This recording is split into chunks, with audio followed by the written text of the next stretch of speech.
Welcome to Bert's World, where intelligence meets the inexperienced. I've got a good friend here, Josh. He's been making music for a while now and has actually been producing for the podcast for some time.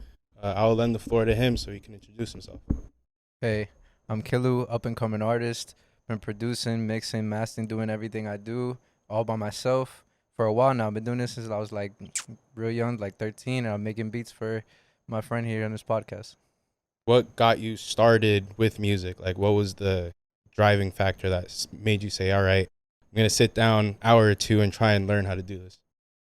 I mean, I've always been into music, like since I was a baby. Always, like my dad was a DJ, and during his time around my age, when he was like 17, 18, up to around my age, and ever since I was a baby, he's always had all his equipment there. I've always used it.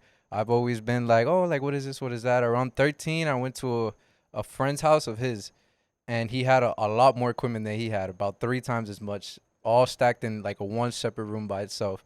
So then after that, he was mixing a little bit on the DJ on the mixer right there. And then my dad hopped in a little bit. He was like, "Yeah, I haven't done it in a while." And ever since then, I was like, "Oh, I want to learn how to do this." And it popped off from there. Actually is the one that introduced me to producing music. He had the first copy of FL Studio I've ever seen. It was like FL Studio 10. It was like the oldest thing you have ever seen. I had it. Now I didn't even have a computer at the time. I had my dad's old desktop, Dang. and it barely ran it. But that was it. Like ever since then, since I was a baby, I was just like, all right, like. So what was like the first programs that you started with? Was it FL Studio Yeah, or did FL you? Studio, and I've been on it to this day. I love it. Like I've just, you can never learn enough. It's like anything in this world, where you're in the cars or you're in the podcasting or you're into anything else. You're always learning something every day. Even though sometimes I think, oh, I know enough, I never do. Some mixes, I'm like, oh, this isn't that good. I gotta go back to the drawing board. Then how long does it take you to produce a record usually? Or just like At a this beat very by night, at itself? this very moment, Yeah, right yeah, now, yeah. I can make a beat in 5 minutes, but it depends. Started? Yeah, I can make a beat in 5 minutes Man. easily. Make a melody real quick, get some drums in together, and put a real quick mix in, and it'll be done in 5 to 10 minutes easily. I've done it before for a couple other people. They're like, I've shown them like when we used to go to school, it would always be like, oh, I'll bring my laptop. We would be in the library, Yep. and I'd plug it in, and people be like, damn, like he actually did make a beat in like 5 to 10 minutes. Yep. But depending on like if I want to make love to it, you got to make love to the track. I Yeah. try to take my time. Usually around 20 to 30 minutes. I'm like, all right, I think I got a finished product, and then after that, I'm just going back tweaking stuff over and over and over again. What was your like biggest hurdle trying to do all this music stuff? Or at I'm least still in it, I with the think. like when you started producing music using FL Studio, what was like the biggest hurdle, like the biggest challenge you had? Was it mixing? Was it finding royalty free beats? I don't know. What was it? Honestly, if I had to think, it would probably be the mixing part of it. I would be really easy and it would sound good in my room, but it wouldn't sound good anywhere else, if that makes sense. And Yeah. that's a lot of it. Even to this day, I'll make a song and it'll sound good, and I'll go to my car and put it on and play it. I'll go to my dad's car, my friend's car, any stereo I could put it in to make sure I have as much research on that same beat. I want it to sound good everywhere, on an MP3, on a fucking on an AirPod, anything. Yep. So you could relate to Kanye a little bit when he said the only person that could make the drums sound good on in a club was Justin Timberlake, I believe he said. You know, when I made Stronger, I did it to compete with Timberland and Justin Timberlake because my fiance at that time liked Justin Timberlake just a little bit too much. So I made it to compete. And then we have the song out. It's number one on Apple. It's blowing up. I play it in a club and it sounds muddy. It doesn't sound the way Sexy Back sounded in the club. So I go to Pharrell Williams to do the drums, and it sounds like a different record. I know it can't be a different record because I'm like, I'm going to swap it out on radio, right? Then I go to Swiss Beats. It sounds like a different record. I go to Timberland, the person who did Sexy Back, and he did it in 5 minutes and then spent the rest of the hour talking about how nobody could have done it except for him. that could It's do a it. lot harder than it sounds. Yeah. It's a lot harder than it sounds because you could be like, in my room, I have bass booster, stereos, all that stuff. But then you go to Yup. somebody's stock stereo car, and you're like, this sounds terrible. Like, I gotta Yeah. up this. I gotta make it sound good everywhere to every ear. I want everybody that listens to it to listen to what I'm listening to, not just a Yeah. part of it. So then, what's the best experience you've had making music so far? Whether it's producing a track, making it for somebody else, performing. I've only performed once, and it was a very small set, and it was for my friend. But I have yet to actually gotten the bug, and I've really been trying to. Like, I'm in a group now with my cousin and a couple of other friends, and we're really trying to get the bug to get on stage. And anywhere we could get a time, we're trying to do it. But my favorite part is making the song. To be honest, like, Yeah. I'll make the song and I'll play it 100 times that same day. Like, I'll finish it, be like, this is. I'll just play it over and over and over again. That's my favorite part of it. Do you have a favorite song that you have that's already released, or are all your favorites unreleased? Nobody has heard them yet so far. Yeah, my favorite's unreleased. What is it? What's it called? It's called, I'm gonna say Guapanese. Japanese?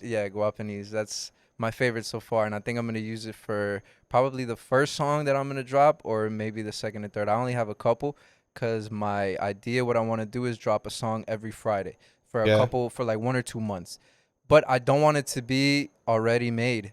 I want it to be going as the flow. So I want to make 2, 3 songs that I could lay back on.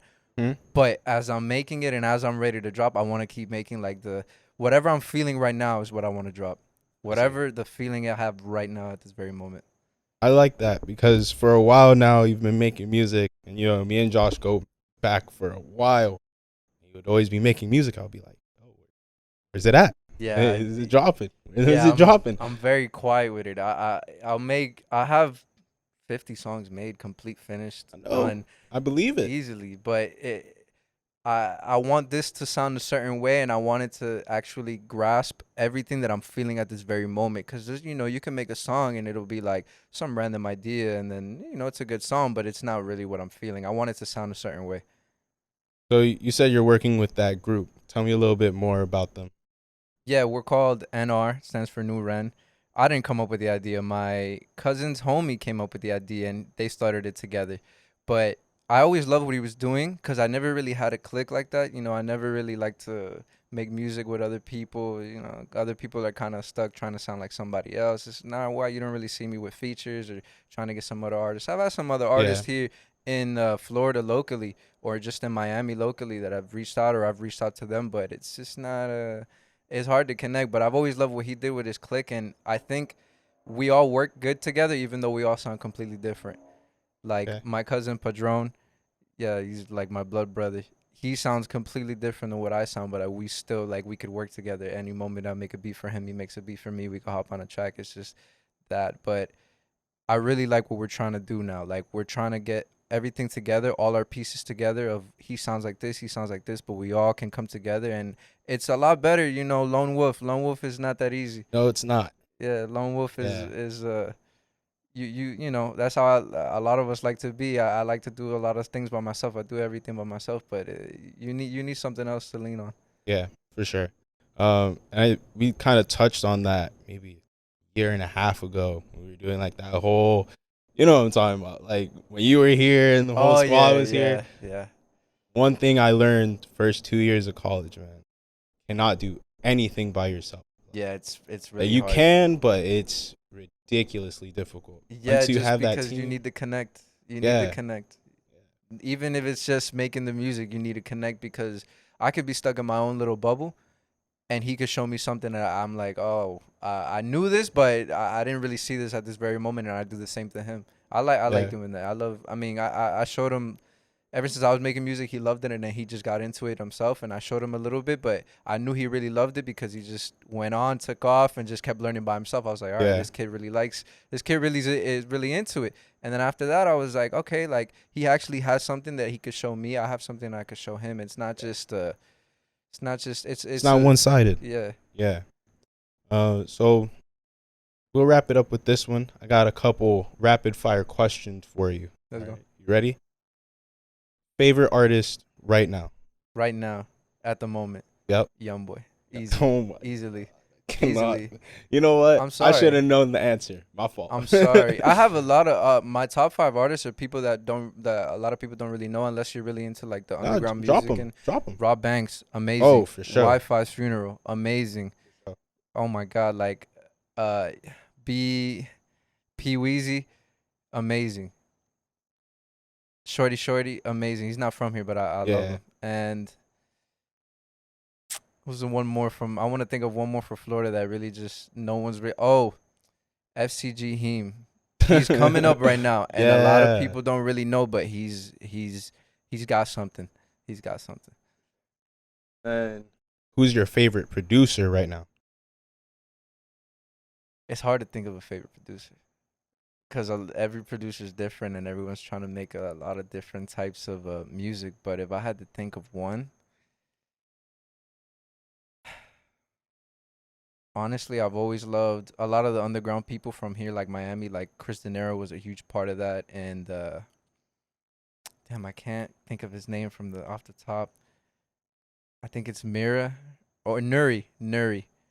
Nuri. He's a big. His name's not big, but he's produced for a lot of underground people that big artists now, like Rob and X, and all those people. He's really like the key to the sound of underground Florida. Really is. Yeah, he's got to be up there. Is there anyone that you draw inspiration from that world? 100%. All those people that I just named. Yeah.